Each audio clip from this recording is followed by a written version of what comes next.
NHL opening faceoff, guys. Only 5 games tonight, and Jeff, we'll start with you. Favorite play at center? I like going cheap here. Washington Capitals, I really like targeting their top line a lot. You've got Nick Backstrom back alongside Alex Ovechkin. That duo we know in the past has just been lights out.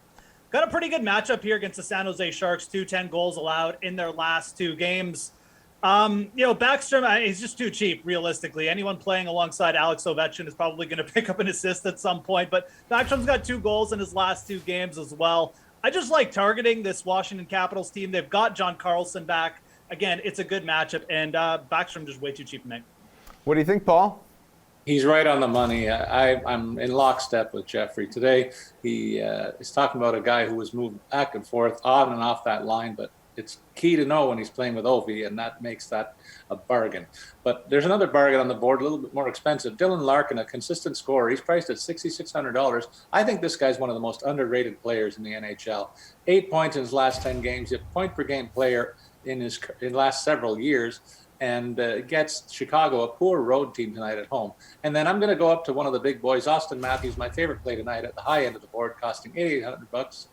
I make his case because of the new line with Kasha and Bunting, a couple of guys who will grind and make plays to him, realizing their roles on the line. Then there's the fact that this guy's a point-per-game player and a power play focus as well. He's due for a big game tonight, and I say he gets it. AJ, how did Paul not mention John Tavares? How did that not happen?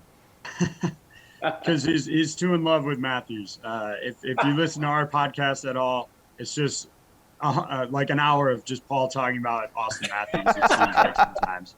But, I'm with Jeff here tonight. I like targeting the Caps in that matchup. And honestly, Paul's right, too, taking the Leafs. But I'm going to go for the third favorite on the slate tonight at center. The Flames are going up against the Jackets. They're 185 favorites to win here. So I'm going to start building my lineup with Elias Lindholm at 6,000.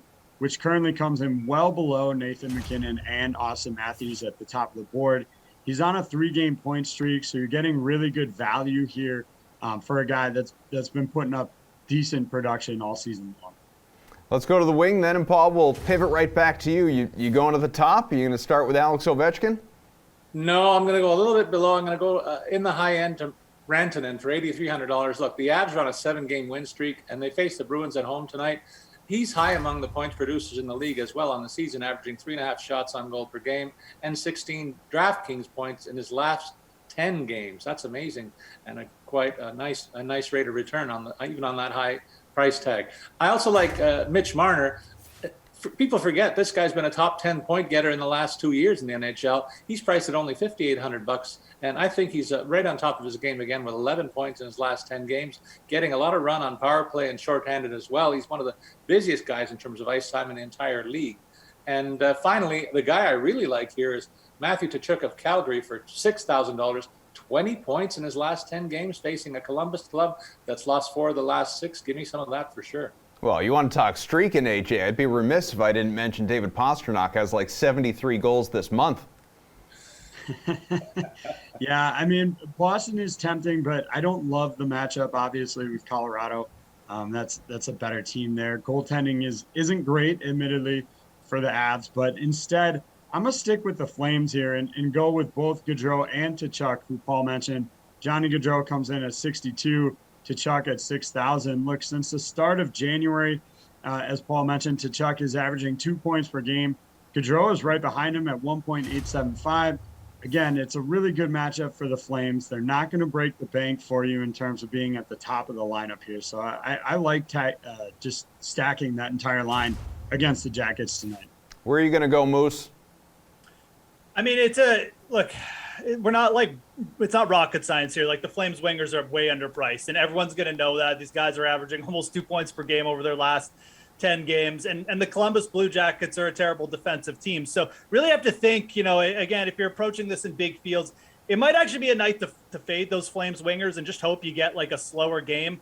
I like going to the Chicago Blackhawks if you're going to do that. A guy like Dominique Kubalik, very cheap at $3,000. He's been productive. And the Blackhawks wingers, have a very good matchup against the Detroit Red Wings as well. Kubalik, again, he gets the top 6 exposure. We're talking about a guy who obviously is only $3,000, and you're going to use more as a punt play, but you got to look for a little bit different ways, and maybe like paying down at wing and then paying up for like one expensive player like Rantanen or Ovechkin.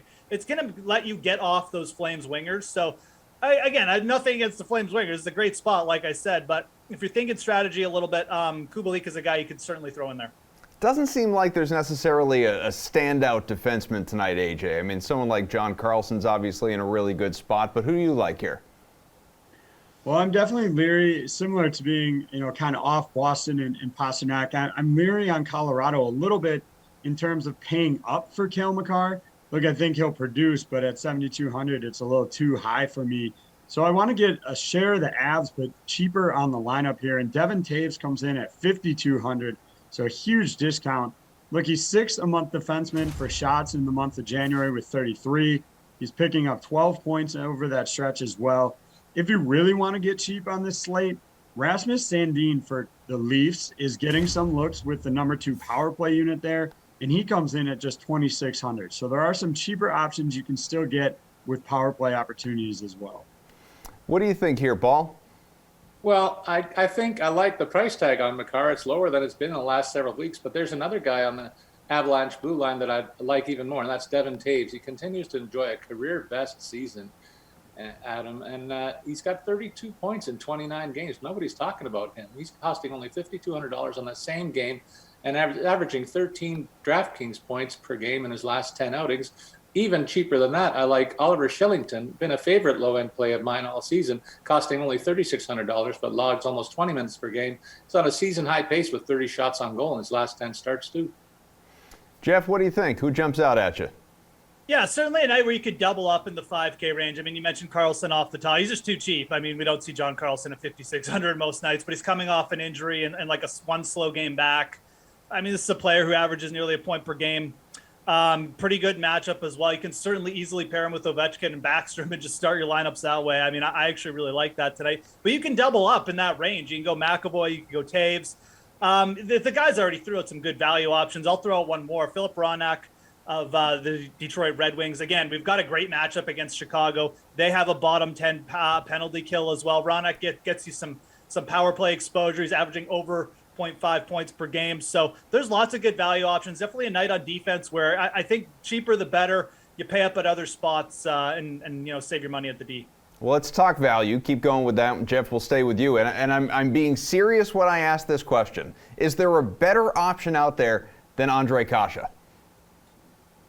Sure. I mean, he's fine, but I mean, like there's other players you can play on this slate. I mean, you don't have to go to the Boston Bruins just because Adam Kaufman is He's on Toronto. Today, so. Don't tell me I'm going to the Boston Bruins. He's a Maple Leaf. Oh, sorry, the Toronto. The dude moves teams like every year, so I mean, it's an easy mix. But look, he's a first liner. He's on the power play unit as well. He's a good play. I'll do the analysis. You just sit there and host, please, and okay. Stop throwing out players who change teams. Look, there's lots of value on this slate. We've already gone over guys. I think Connor Sheary is a guy. Again, I mean, to go back to the Capitals. This is a player who obviously playing on the top line now. He's been a part of the top 6 for the Capitals for a while. But Sheary is just a player who averages not quite a point per game, but he's been up there as well. Look, again, I think this is a slate where you need to get and think a little bit outside the box because everyone's going to be on the same kind of plays.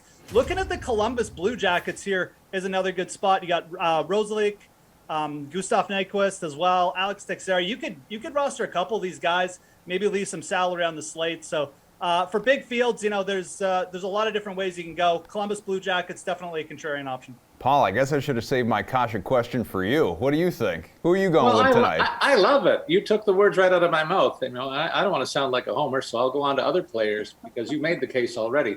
Andre Burakovsky is a left winger on the second line alongside Kadri for Colorado. He has 32 points in 38 games, 8 in his last 10, averaging 16 DraftKings points per game in his last 10, costing only $4,000, facing a Bruins team that some may shy away from, but they're not looking good defensively over the last few games that I've seen. And then lower than him, I like Alexander Barabanov. I've talked about him a couple of times because he's still got the plum assignment alongside Meyer and Hurdle, the top line, and San Jose. He costs $3,100. I know he's only got 6 points in his last 10 games, but this is still a great opportunity.